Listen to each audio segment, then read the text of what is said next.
Thank you, Dr. Lee, for the introduction, and thank you, Dr. Fagan, for sharing your thoughts and beliefs and understanding of biosimilars. So now we're going to debunk the fake news shared by Dr. Fagan and provide some fact-checking here for us today. And I'll talk about the role of biosimilars and whether we're ready for this and the use for it in inflammatory bowel disease. Here are my financial disclosures. So the FDA defines a biosimilar or biosimilarity as a biologic product that is highly similar to the reference product, notwithstanding minor differences in clinically inactive components, and has no clinically meaningful differences in terms of safety, purity, and potency from the reference product.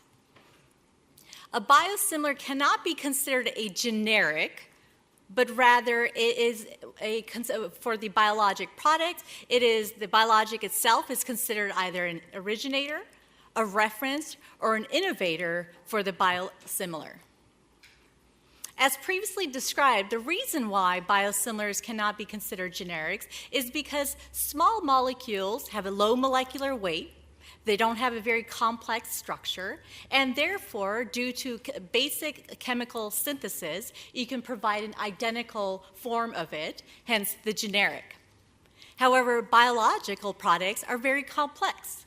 They have a high molecular weight and a very heterogeneous, complex structure, and therefore, it's really impossible to make an identical copy of the biological product, and therefore biosimilars are similar based on clinical data, safety, and efficacy to the biological product.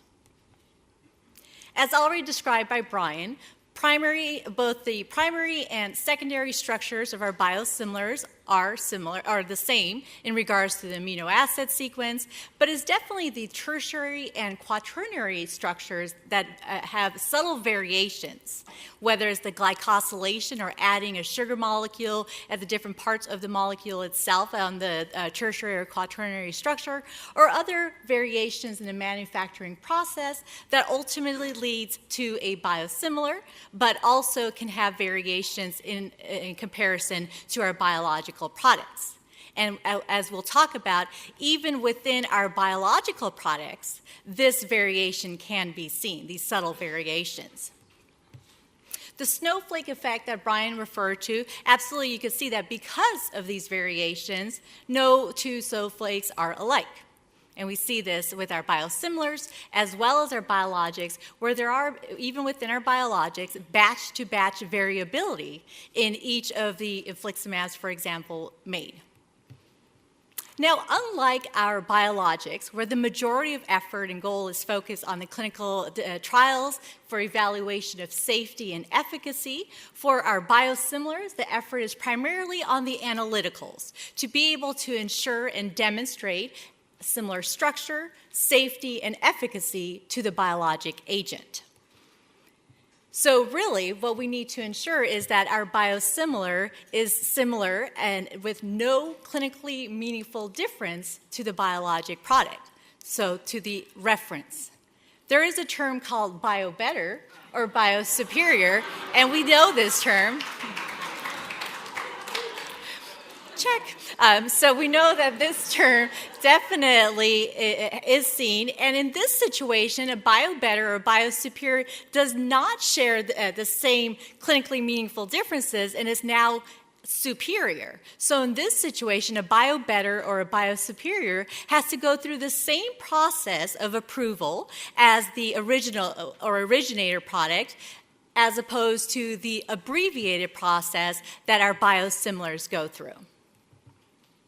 So really, at the end of the day, there's no evidence to suggest that biosimilars have any clinical advantage because, again, there's supposed to be no differences, no clinically meaningful differences. So really, the only advantage is the presumed cost savings benefits. As the trials that were already discussed by Brian, we have our randomized control trials from the ankylosing spondylitis data, which you can see here, which describes that compared to our infliximab, the biosimilar CTP13, you can see in regards to pharmacokinetic equivalence, similar, demonstrate similar efficacy and safety, but as far as long-term extension and evaluation at 54 weeks, as well as 102 weeks, you can see that there were higher reported adverse events in those who ultimately had a one switch, so went from an infliximab to CTP13, and also higher detectable antibodies were found among those who went to a switch. And similarly, as far as rheumatoid arthritis data, you can see here that it met the primary aim and evaluation to be able to demonstrate that based on achieving remission and a response, the PK profiles as well as the safety profile were actually comparable.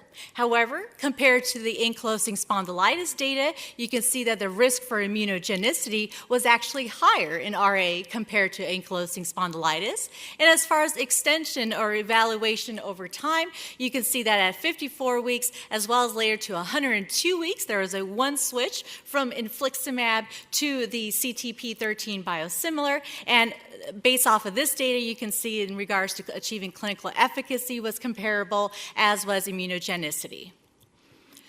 Based off of the randomized control trials just described to you, as well as other data and information that was provided, this was extrapolated as far as the indication of CTP13 was extrapolated, and we'll talk about this concept, to all indications for approval of the biosimilar CTP13 for the use of not only rheumatoid arthritis, ankylosing spondylitis, as well as Crohn's disease and ulcerative colitis.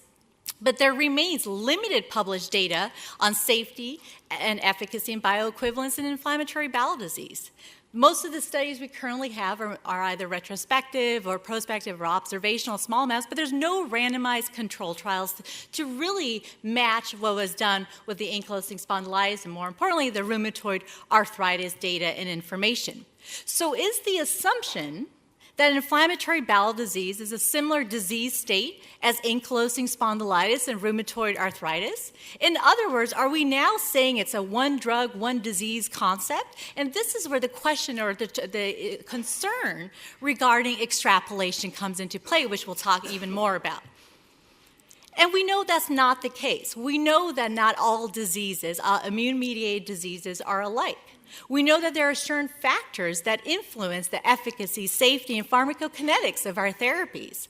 We know that the mechanism of actions of even our anti-TNF agents differ based on these diseases. And what role it plays as far as the neutralization of the TNF also differs based on these inflammatory diseases. We know that our dosing strategies differ. For inflammatory bowel disease, we have to take into account fecal loss, which certainly changes the pharmacokinetics of our biologic or anti-TNF agent available. And because of this fecal loss, we even know that within 1 year, up to about 40 to even 50% of patients, IBD patients, require dose intensification or dose modification, knowing and taking into account these differences in the pharmacokinetics. And we also know that we need a good amount of drug in the system, and if there's an absence of a drug level, then this results in development of immunogenicity or antibodies, which again certainly affects the pharmacokinetics or how well our therapies work. When we talk about this concept of extrapolation, it's an approval of an approved biosimilar for a disease in which it was not clinically studied. And the FDA says that this approval is based on a totality of evidence. So I ask you, did we really bring in all the evidence still? We know, and again I want to emphasize the differences in the mechanism of action, or MOA, in the pharmacokinetics and dynamics in these different patient populations. For example, we know that anti-TNFs, certain anti-TNFs, work in rheumatoid arthritis, but they don't work in inflammatory bowel disease. So we have to take these concepts into account, as well as these trials that really study a different patient population, different doses, combination therapy. And we know that this impacts immunogenicity as well as potential risk for toxicities. And I know Brian said that all countries now have accepted the extrapolation ability to be able to extrapolate biosimilars for all indications, but even his native country did not initially accept extrapolation up until later on. So in accordance with WHO and the FDA, to extrapolate across indications, we need to base it on the highest risk patient population. So again, I ask the audience, have we really chosen the highest risk patient population to evaluate the role of biosimilars? I believe further and future studies are necessary in moderate to severe inflammatory bowel disease to really evaluate the true bioequivalence of a biosimilar to an originator in inflammatory bowel disease. And if we were to have these studies, what would our clinical endpoints be? The clinical endpoints we had in 1997 are very different than the new FDA clinical endpoints to come, which is to evaluate for endoscopic healing, mucosal remission. And will we put our biosimilars to these endpoints or to the prior endpoints that we had in the early or late 1990s? So when we talk about the concept of immunogenicity, or the absence of drug in the blood that leads to antibody development, we need to understand that immunogenicity can result in safety issues and in efficacy issues. And again, we have seen from prior studies and from prior knowledge that the risk for immunogenicity is very different in all these immune-mediated diseases mentioned. We know that certain factors impact immunogenicity, whether it's the manufacturing process from the glycosylation to the handling and storage, as well as patient factors such as dosage, route of administration, genetic factors, in fact, some factors that we may still not understand very well. But in the end, we know that this has clinical consequences, whether it has zero effect. So basically, just a loss or enhancement of drug efficacy is not so much of an issue, but more importantly, if there's a neutralization of the endogenous proteins, this can lead to a safety issue, adverse events, and even anaphylaxis. And we're in a wonderful state today where we're able to do what's called therapeutic drug monitoring, or TDM, where we could check drug and antibody levels and really optimize and tailor our therapies for our patients. But even with the current assays we have available for TDM, it's variable. Based on which assay to use, for example, in infliximab, the detectable antibodies is anywhere from 20 to 50%. Which assay will we now use for our biosimilars? So this concept of interchangeability that Brian has raised, biosimilars may be substituted for the reference product without intervention of the prescribing healthcare provider. That's what was what FDA defined as interchangeability, and the assumption is that the interchangeable product produces the same clinical result as the originator product, and the risk of safety or diminished efficacy from a switch from the originator to the biosimilar is not greater than the risk of using the reference product alone without a switch. Now, the FDA did not grant interchangeability when the biosimilar CTP13 was approved in April 2016, but it has legislated the United States to make it on a state-by-state basis. So it's each state's jurisdiction to determine whether or not interchangeability is allowed. And in Washington state, for example, switching can be allowed unless prohibited by the prescriber, so dispense as written, for example. This, as you have already seen by Brian sharing, that in an ideal world, what we need are multiple switches to really evaluate for interchangeability. But the question here remains that in order to be able, first off, in order to be able to say it's interchangeable, the FDA says you need to have at least 2 switches from one to the other. But the study design issues are still as follows. For how long will we allow this crossover to happen? For example, with infliximab, among those who achieved a sustained response, these patients were withdrawn from infliximab, and it took about 16 months to relapse. And 44% of them relapsed within 1 year. So how long do we wait once we switch to determine whether or not the therapy is efficacious or similar? Do we adjust for other factors, early disease recurrence? How do we adjust for immunogenicity? Which assay do we use? How often do we check? And what's our ability to monitor for the long-term safety profile of our biosimilars? You need a large number over a long time in order to be able to detect some of these very low-risk potential adverse events. So back to the snowflake effect described by Brian, reference products have proprietary techniques, and these techniques are the development of the biosimilars are under different conditions. So with our current reference products, there's what's this concept called manufacturing drift, which is the unintended or the unexpected changes in a product's quality attributes. Each of our current biologics already have tolerance boundaries of what are acceptable manufactured drifts that will be seen with each of their related biologic agent. For example, post-approval for infliximab, there have been 36 changes, and for adalimumab, there have been 21. The question remains, what will be the new acceptable manufacturing drift for the biosimilars? And again, taking home the message of what about the impact for immunogenicity as well as interchangeability. So we have some switch results. For example, we have a prospective study of those patients with Crohn's and ulcerative colitis. And then, so you can see here, this was a single switch, or really questioning if this was a true switch. These were patients who were included who either had no infliximab exposure within 1 year or completely bio-naive to infliximab and only received CTP-13. Induction and maintenance doses were given, and as you can see here, compared to the infliximab naive, which is your blue, your prior infliximab exposure group was less likely to achieve remission and also had higher risk for antibody development both at baseline and follow-up. The North Switch study that Dr. Fagan has already described to you, yes, it was pooled data, a non-inferiority study, and sure, it was not powered to detect differences, but I absolutely still want to highlight the fact that even though it was not powered adequately or enough, the point estimate still favors your originator product as compared to your biosimilar. So perhaps if we had a better powered study and design, then we may see better differences.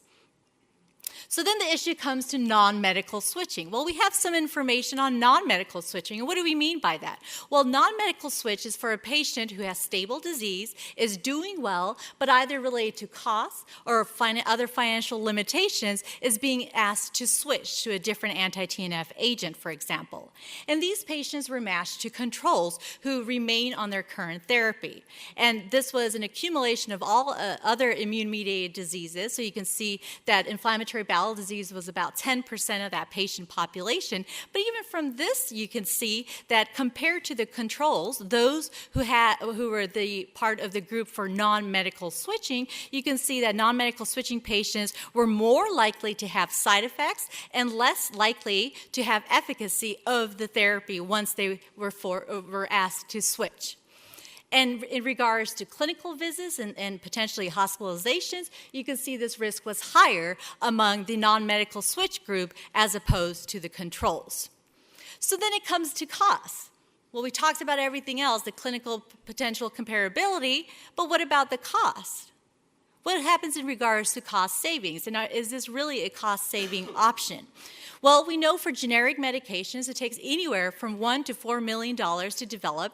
New biologics, way more expensive than that, about $2 billion to develop. And even among that, only about less than 10% is actually successfully introduced into the market. And for biosimilars, it takes anywhere from $100 to $250 million to develop and over at least 7 to 8 year time period. And you can see here that there's a list of biosimilars currently under development, at least 650 biosimilars in development, with half of them still in the preclinical phase. But as you can see, as far as the top two, adalimumab and infliximab are the biggest of interest and a lot of money. So when we talk about cost savings, first of all, as a reminder, our current cost savings data is mostly pulled from European data, and they have a national healthcare system. Okay, so the cost savings cannot be applied to the United States where we don't have a national healthcare system. But if we were to look at per vial, the yellow is about $945 per vial, and the blue, which is your originator product, in this case infliximab, it's about $1,115. So when you do, sure, it's per vial, but when you still do the math, it's about anywhere from 10 to 30% cost savings. And so the question still remains, is that enough? But more importantly, for whom? Who actually reaps the financial benefits? Is it the payers, the pharmacy managers, or most importantly, are our patients benefiting from this? And that question remains. Will our patients be able to have lower copays and premiums? If not, then biosimilars will be a multi-billion industry to profit insurances, shareholders, and the biotechnology industries in an abbreviated pathway that has been granted by the Congress and the FDA. So my concluding thoughts. We should remain humble about what we don't know. Patient safety should be paramount, and pharmacovigilance, and especially in our IBD patients, is needed. A one-size-fits-all strategy for biosimilars, not possible. We can't do that. We have to take into account all of these concepts I've shared with you, the manufacturing drift, immunogenicity or cross-reactivity for that. Extrapolation, still an issue. Interchangeability, all of these are issues that I want us to be cognizant of. And I leave you at the end with this parable or fable to basically illustrate that we only know what we know and our biases blind us, but I think it's important for us to still seek the truth. Thank you.